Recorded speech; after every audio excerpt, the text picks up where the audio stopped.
Hey everybody, you got the Geckoman here, and I am in Schaumburg, Illinois for the NARBC Schaumburg show, the spring show. This is awesome to be here. I absolutely love this show. I hope all of you got a chance to come to it. Can't wait to get inside and see all the really super cool animals and maybe hook up with a few friends like Brett from B&M Gecko and Bobby from Gecko Cove. So, and who knows who else we'll run into? Maybe Dave Kaufman. Who knows? We'll see who else we run into.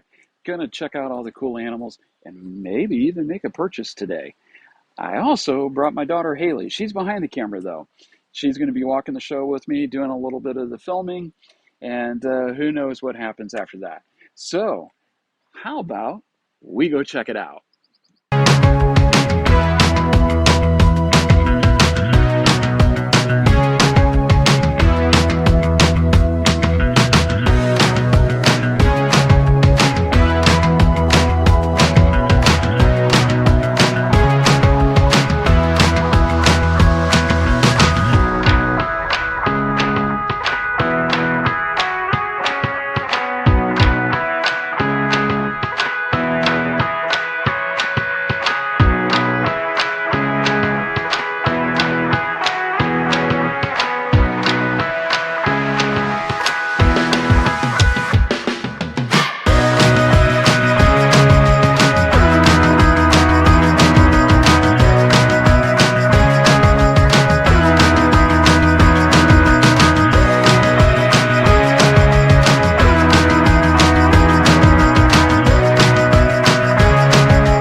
How are you?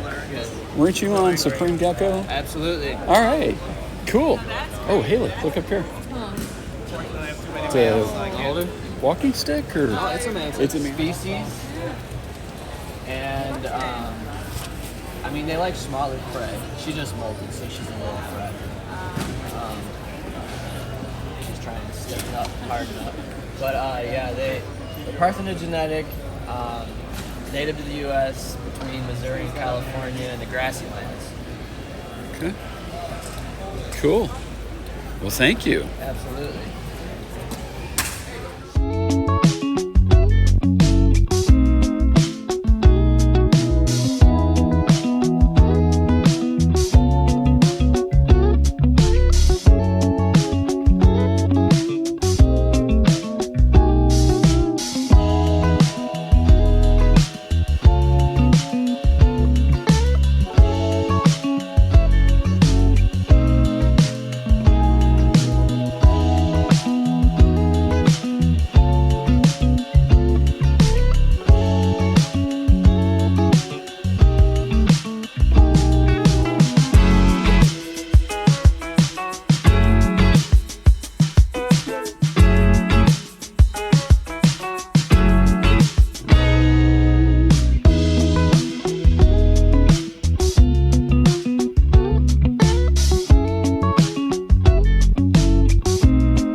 All right, everybody. I am here with the one and only Bobby from Gecko Co. Hey guys, welcome. Very first show. Yeah, this is exciting, man. Congratulations. Thank on you that. so much. I'm having a blast here in Schaumburg. And I heard you already sold a couple. I did. I sold 2 geckos real quick. First day here, and Saturday. It's a great feeling. You know, people love my geckos as much as I do. And you know that's what it's all about. But those VIPers, man, they get you. They get me. They'll they'll spend some money. That's what I did when I was shopping. So yeah, you bet. Well, I do love the channel. Thank you. And I'm really excited that you agreed to do an interview. But what do you have that you'd like to feature? Sure. So first, I got to just show the display because I had no money to buy a display. So I went into my basement. I had a build from a bearded dragon, so I have some foam, and I just got creative. So I got real creative, and I tried to make my own gecko cove, right? Really on the nose there. And so I just drilled some holes, put some deli cups in, and this is what I came up with. So people seem to like it so far. I've also stolen an idea from Carl from South Tex Geck, so shout out to him. He has acrylic covers for a lot of his geckos to keep them fired up. So I made, I don't have money for acrylic, so I just printed these off, little tabs to pull them out, and you can see the babies. I also have the parents right here printed on the front so that people know exactly what they're gonna get, you know, at least the genetics behind it, and I can always show more. And yeah, so I got some not for sale geckos here as well, just to kind of show off the potential of some of the geckos I have. But yeah. So these are your holdbacks. These are my holdbacks that I just wanted to, you know, bring with me to kind of show off a little bit. I don't have a ton, but I try to keep the higher quality stuff for people and give people opportunities to buy them, you know, while they're still affordable. Yeah, man, I love the display. I think it's, you know, incredibly ingenuitive of you. Thank you. And it definitely speaks to your brand. So I really like that. So like I say, love the video, and thank you. Thanks for taking the time. No problem. Hey, if you've got a second, I got to show you one gecko that's coming up in my ranks. Really? All right, you ready for this? Let's see it. All right, so this boy his name is Mahe. So sticking with the island theme. Mahe. All right. Okay. And he is a gorgeous red blotch, Oh red base. I got him from Renee King. She blessed me with this gecko, and he's not even fully fired up right now. It is nuts how red this gecko gets. That is incredible. Isn't this fun? So he's we got him. He's a red base, red blotch. Red blotch, yep. And I'm gonna pair him to my girl Eve, which if you've watched my channel, she is a red base, crazy red stripe, and they're gonna make some fire babies, literal red fire. Yeah, that's going to be crazy, Bobby. I might have to hit you up on one of those. When that please comes do. around. So give me a year, and I'll be bringing them to a show near you. All right, man. All right, Sounds thank great. you so much. It was great chatting with you. Yeah, you as well.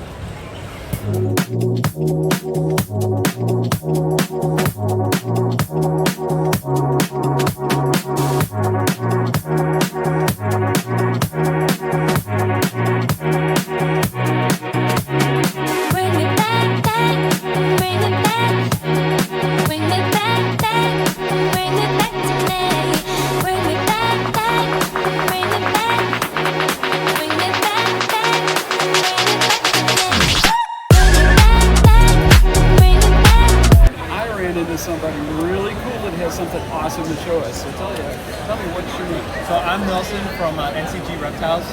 This is Angelina. She's one of our hosts. If you watch our video, she's always on our channel too.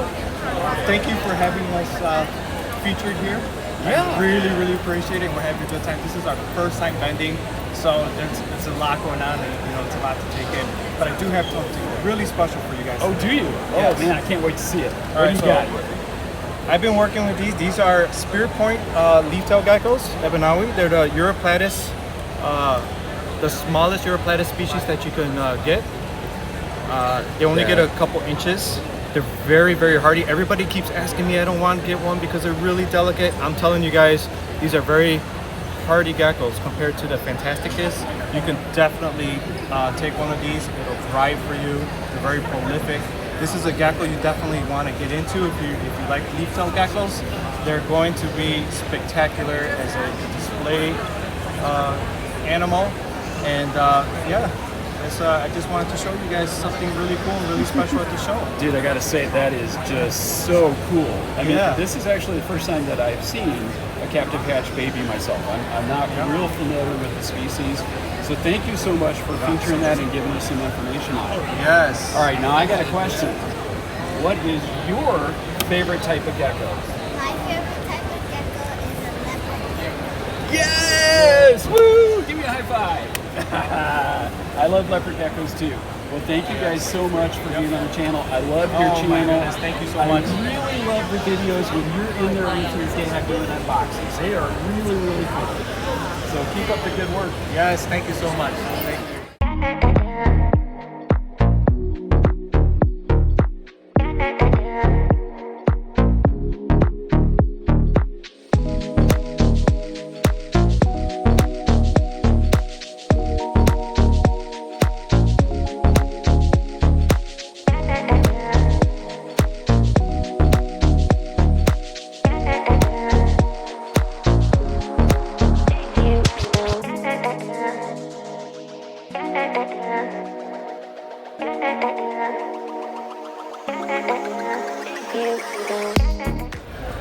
All right, everybody. I am here with Garrett from Reach Out Reptiles. Garrett, how you doing, buddy? Pretty good. Yeah, thanks for stopping by. I appreciate it. Yeah, absolutely. What do you got for us today? Well, I wanted to show you guys, this is pretty cool. This is kind of like the foundation of everything for us. So this is a pure Calatoa male, and believe it or not, that animal's a year and a half old. Wow. They start breeding around two years old usually, these little guys. So this is pretty cool because it's a reticulated python, longest species of snake in the world. But from this island, they stay really small. So That's pretty awesome. I love this pure locality stuff, but a lot of people like the retic morphs. So one of the things we've been working on for I don't know how many years now is just getting the different morphs shrunken down in size. So here's a little variety from this year Okay, that cool. I'm pretty excited about. This one is actually pretty special. Here, you want to hold her? Yeah. That is a Motley Golden Child Tiger Annery. The Wow. Annery really takes it from like a dark brown to a blue-black. I don't know if the camera's picking it up, but the iridescence, even in this garbage lighting, is already showing up on there. That is so You take that out in cool. the sun, the whole thing's a rainbow. Oh man, that is so cool. My channel is mostly gecko fans. Okay. So this is a great experience, a new experience for a lot of them. I don't think you guys get a lot of iridescent geckos. They're usually like flat, cool because when they're hydrophobic is always cool, but yeah, not stuff like that. It's like an oil slick. Yeah, it really is. What do you got there? So this one is the first ever dwarf Indo-caramels, and this one's a motley as well, which is one of the ingredients to making the black snake. So this is basically a very, very dark form of albino. So you can see that kind of albino background color, but the pattern on it is really dark. So I'd love to see this in that. You might get a shift to like a smoky gray snake, or it's just kind of fun to put it together. That'd be epic. So I got something I think you'll appreciate. This particular snake right here is from the very first clutch that my children ever bred at home. I got 4 kids. Oh my They're gosh. 6 to 13 years old. They've been each have their own female snake that they've been raising and feeding and cleaning all these years. And they got their first clutch on their own without dad, and now they're breeding Zukadorf retails. That is really. I think that's a pretty cool result.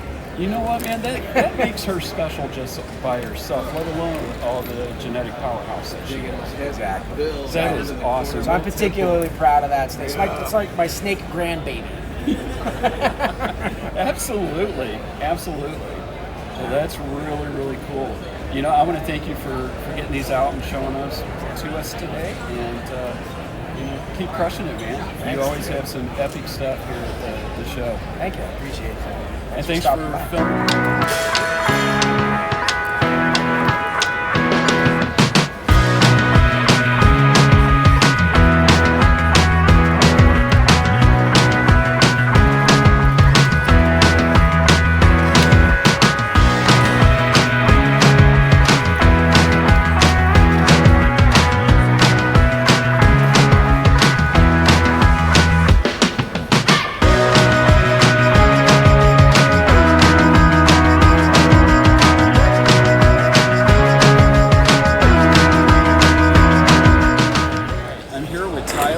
from Celestial Exotics. How you doing, Tyson? I'm good. How are you? Oh man, I'm doing fantastic. I'm glad we connected.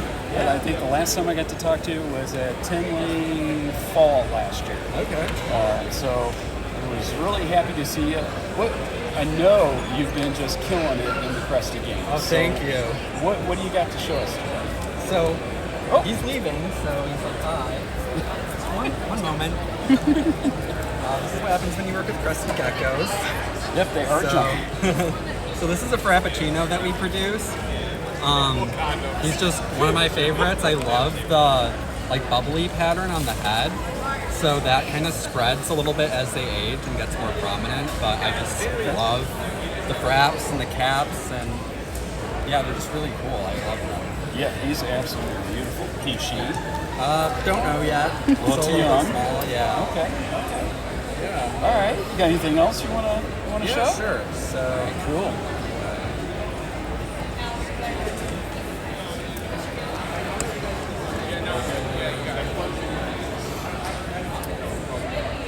I want to get one of my blonde.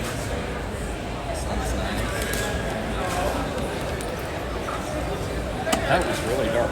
Yeah, so this one's from our blonde project. It's not, well, it's half fired up. Like that half is fired up, that half isn't. But Okay. so just show this side. Don't turn around. But yeah, this is from our blonde project. So we're trying to make geckos that have like a really dark base and bright whites, but we're trying to do it without like having xanthic or anything in there, because obviously xanthics are really black and white, but it's kind of cheating in my opinion, you know, because that's just the way the morph is. So we're kind of trying to selectively breed like more black and white geckos without the xanthic. So I really like that. That is really Thank cool. you, yeah, I so- love the pattern, the sides. I'm not a crested gecko breeder, but that one really speaks to me a lot. Thank you. Yeah, not a lot of people are working with like the blonde stuff, so we're kind of trying to bring it back because we really like the look.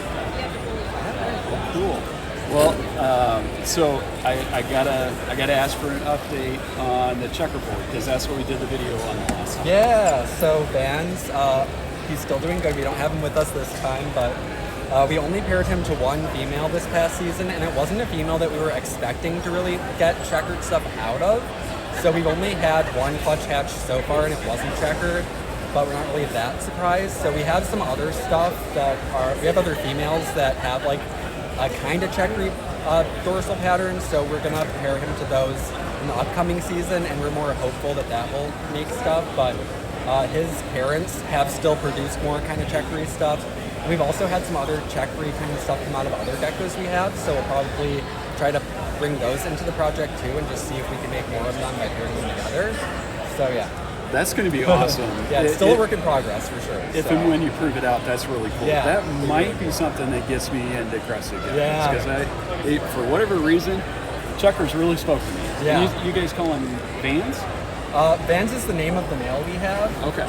We haven't really come up with a name for the line or anything. Maybe we will if it proves out, but we're just kind of doing it for fun. And, you know, hopefully something happens. We'll see. You know what? It's the passion that sets you aside and makes your business successful. So every time you and I talk, the passion that you have comes out. Thank you. And I really appreciate that. For So sure. great talking to you, Yeah, man. you too.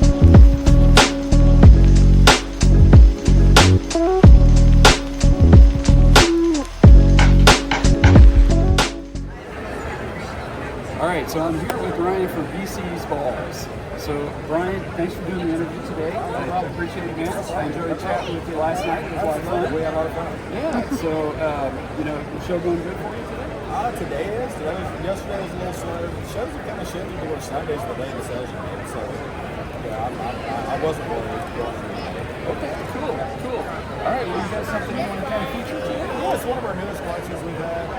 There's a lot of really nice animals in this collection. One of the things I've been working with for several years is making more and more complex kryptons, which is an allelic combination of the cryptic gene and the clown gene. They're both recessives. You can't have a visual krypton because they're actually visual doubleheads. They have an appearance, but they're always going to pass either cryptic or clown in every pair. Okay. This is probably the nicest one I've made in a long time. This is a setting right here. You probably see better than that. Yeah, she's a little fiery there. But this is a chocolate hypo desert ghost krypton.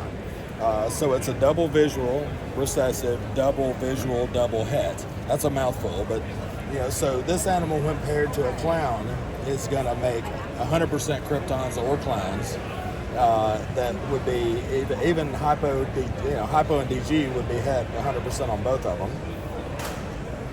And little frisky. This one's looking like she's hungry. This one just hatched out on June 17th. So they've had 3 males, but it's just a really cool pattern. It's got that textbook wide eye stripe. I love that coming up into there. And That's then the head, really cool. the glowing on the head from the hypo and the DG. And this will just get better after a couple of sheds. She's only had her first shed. So we're going to set her right here at her so to show you kind of what it would look like without chocolate. Okay. Let's see if make sure they don't bite each other. Right. So this one is just a hypo DG krypton without chocolate. And you can see the brightness. It's almost blue. It's probably hard to pick up with a camera. And it's just really bright. It's got that strong banding, the strong flaming, the fading on the head from the hypo and the DG together.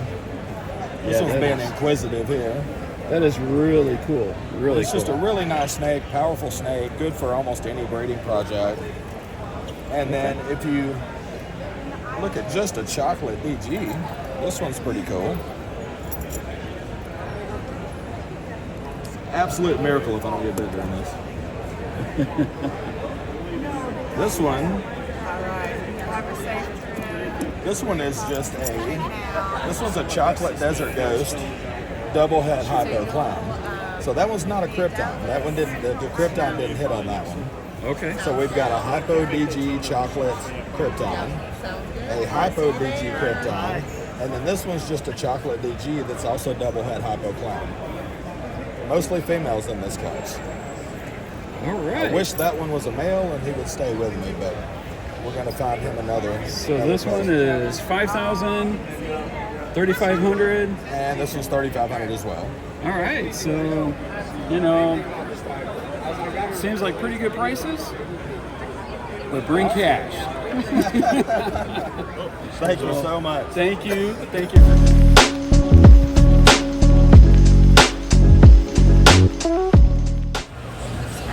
Hey everybody, I've got Eric from Flat Rock Bioactive here to talk about some of his great cages that he has. Eric, what do you got to show us here? Well, basically just wanted to show you what we set up for crested geckos and gargoyle geckos. So basically the habitats for both of them are essentially the same. High humidity, lots of plants. Most of these have isopods and springtails already in them. And everything that I do is live. So all the plants are live, the moss is live, and it's ready for a new gecko to just make it their home. These are ideal for one adult gecko. The 20 gallons that we do down here would be ideal for a couple. Okay, so a pair, single. Yep, there we go. Cool. I love it, man. And you've got everything in there, including drainage layer. And it's all live. That's awesome. That's fantastic. And we try to make it so that each one has, a couple different places for the geckos to hide, because that's what they like to do during the day. So when they're sleeping, they want to get behind things, underneath things, just kind of not really be seen too much. And I try to build hidey holes into each one, so that way they can get away from the view. My daughter's cheering the total. Now, I use the great stuff method for most of these. They're all excited. Oh, cool. So you got nice little caves and stuff. Oh, Yeah, nice. Yeah. Eventually she'll crash. Each one usually takes me about I was like, you can take a nap. anywhere between 6 to 10 hours to complete. So it's a process, but that 6 to 10 hours is over several days. Okay, you gotta, you start building it, then you gotta carve the great stuff, then you gotta let it cure, you gotta let it set up, and then you gotta do it again. And then you place your pieces, your plant tufts, and you do it again. And it's just, a lot of labor. few hours over several days. She did. But She did dance. I love the end result. I mean, I think they look fantastic. I'm not being biased or anything since I'm the Oh one no, who made them. I But gotta agree. I think they look fantastic. And really, I mean, it's a labor of love. with all the materials and everything that you have into it and your labor, I think they got a good price on it. I try to price them so that people can come to the show, pick up a gecko, pick up a frog, whatever they want, and they can take off. They can go home. They don't have to set up their own tanks. It's already done for them. They don't have to add their own, ice spots, springtails. That's already done for them. They can just go home and enjoy their animal. That's really cool. Well, dude, thanks, man. It's nice to meet you, and Nice thanks meeting for you as well. doing the interview. I hope you do well at the show. Take care, everyone.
We mostly breed corn snakes, king snakes, milk snakes. However, obviously we do a little bit weird with Madagascar hognoses.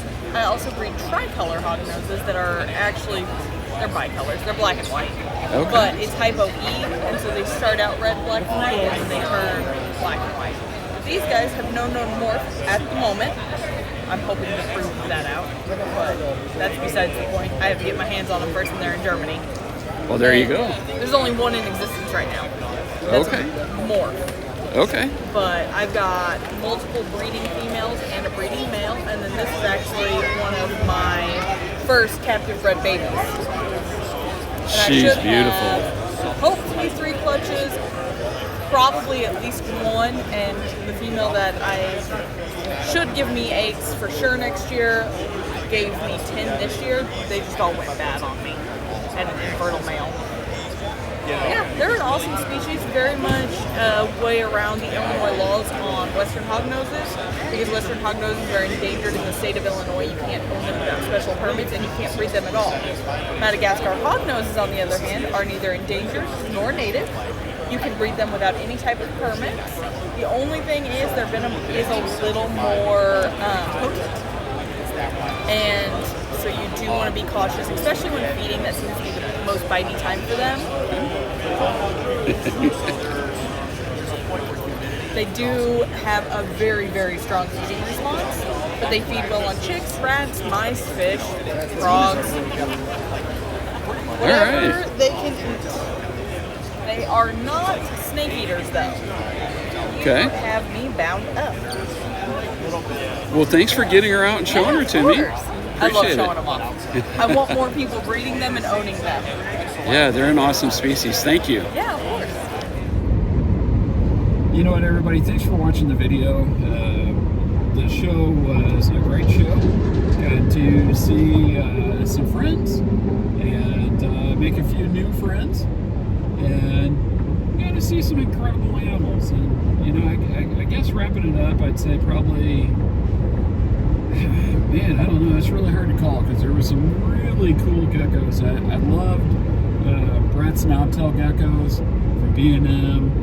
I love the leaf-tail gecko from, was it NCR? Yeah. And then the electric day blue geckos from Intrinsically Ectothermic. It's a bunch of words that are hard to say. So, you know, really had a great time. I want to thank you for watching the video, but I also want to thank my daughter Haley for coming to the show with me, and taking over my channel. But it was a great time. Yeah, had a lot of fun. Yeah, you know, we didn't have it in the video, but we went to a the place called last night for dinner? Revolving Sushi. Kura Revolving Sushi. Yeah, which was a new experience for the two of us. But we've had sushi before, but not from a revolving restaurant. Little sushi prizes. We ate so much they gave us prizes. So I guess this is the one time that's really good having a fluffy dad. Once again, Haley, thank you for going with me and doing some of the camera work and making it an even better trip.